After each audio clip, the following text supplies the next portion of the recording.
Hello, I'm Drake with Sherwin-Williams, and today I want to talk about the Graco Quickshot, where we see it fitting in the market, and I want to show you what it looks like while in use.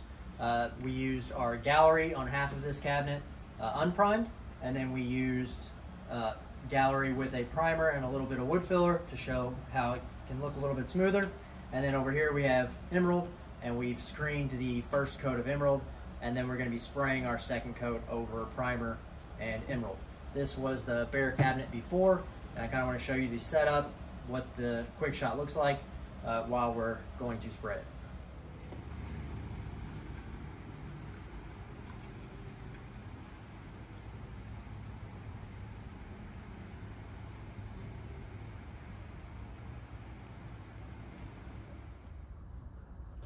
Okay, so this is the Graco Quickshot. We're going to do a quick kind of run through on the setup of it. I've put a 210 fine finish low pressure tip on here that we're going to spray with.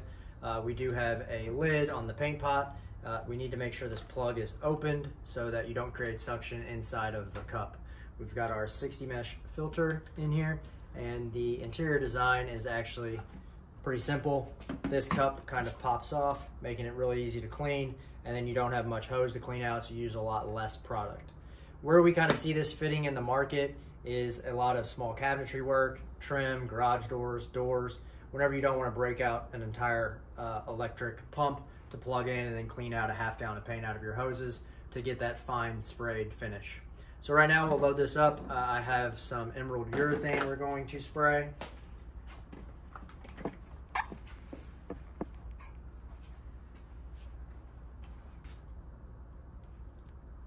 And I don't need much paint at all.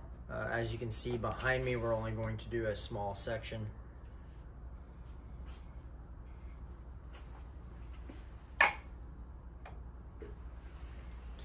And once your paint is loaded in, then we will put the top on, and we need to throw our battery in.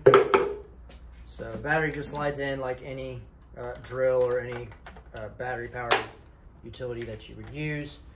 The gun is an electric gun. Very important that it doesn't get wet. It does have mechanisms in it that can be ruined. Red is your spray, so that is your safety. And then your pressure guide is in the back, 0 through 10. 0 being the least amount of pressure, and 10 being the most amount of pressure. With these low pressure tips, you don't have to have much pressure at all to get it to atomize. I always recommend having a piece of cardboard or something that you can spray on so that you can actually see your fan pattern. To prime the pump, so to get your actual paint primed inside of the machine and through your hose, you just put it into prime mode, which is facing up, and then we kind of take this and start to prime it. So right now there's water coming through it because I've cleaned it out recently. Okay, so right now our sprayer is pretty well primed.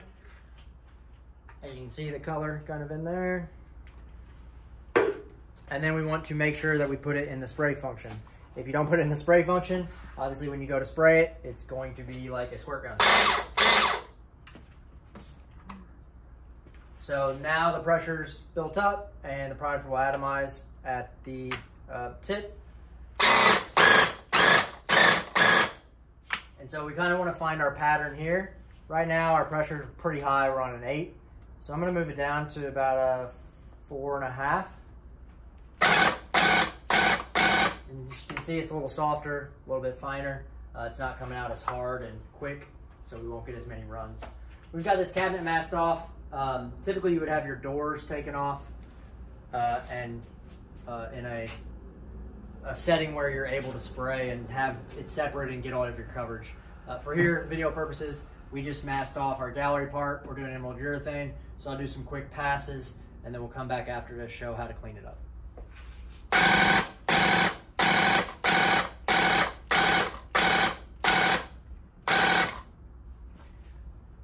So we've got this door sprayed, and as you can see, the gun is very reactive. It's an electric gun, so it's very responsive. As soon as you click it, you get product to come out. You don't have that pressure buildup where your piston rod is constantly going through it. So it works really well, and very happy with this product that Graco has given us. Okay, one thing we didn't mention is that it actually has a belt that allows you to strap the pump in, and you can be mobile and move around, and it'll give you some mobility. So very nice feature that comes with everything. Okay, for cleanup, it's very easy to clean. We didn't even use very much paint at all. So you just take your excess, and I'll just pour this here.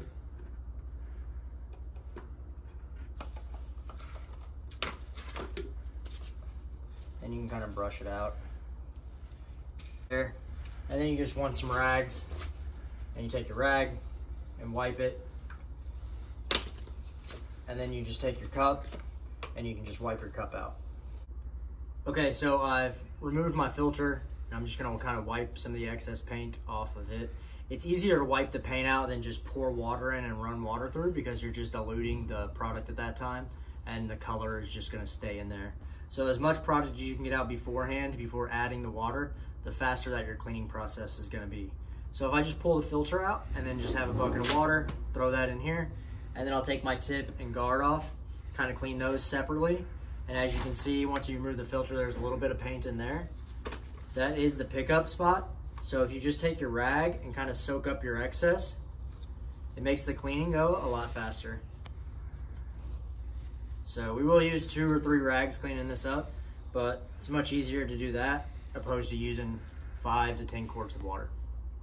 Okay, so now we've got the cup cleaned, the filter cleaned, and then we've cleaned out kind of the bottom of the pickup. There's not much excess paint there, so I'll throw this cup back in. And then I'll just add a little bit of water. This is fairly clean, I just kind of wiped it. So we do have our water in here, and there is still excess paint in the hose that we want to get out, so you can shoot that back into the quart, or for what I'm gonna do, I'm just gonna spray it back into this gallon of waste that I have. There's not much in the tube, there's water, so we're gonna clean out the sprayer right now. I have the tip on clean out, and we'll just spray until, and then you kind of want to switch back and forth just like you're cleaning your normal pump to prime it. So you prime it with water and then clean it. Okay, so the last step, we've got the pump clean, it's spraying clear water. The tip, everything's clean, the guard, the filter, the pump, as you can see, the gun, it's clear water. So I'm just gonna pour a little bit of pump armor in there as the pump sits. This keeps everything lubricated. So we've got the pump armor in here, it's blue, a little bit of blue coming out of the gun, and that means everything's primed and good with the pump armor. I'll turn it on prime just to make sure everything's good.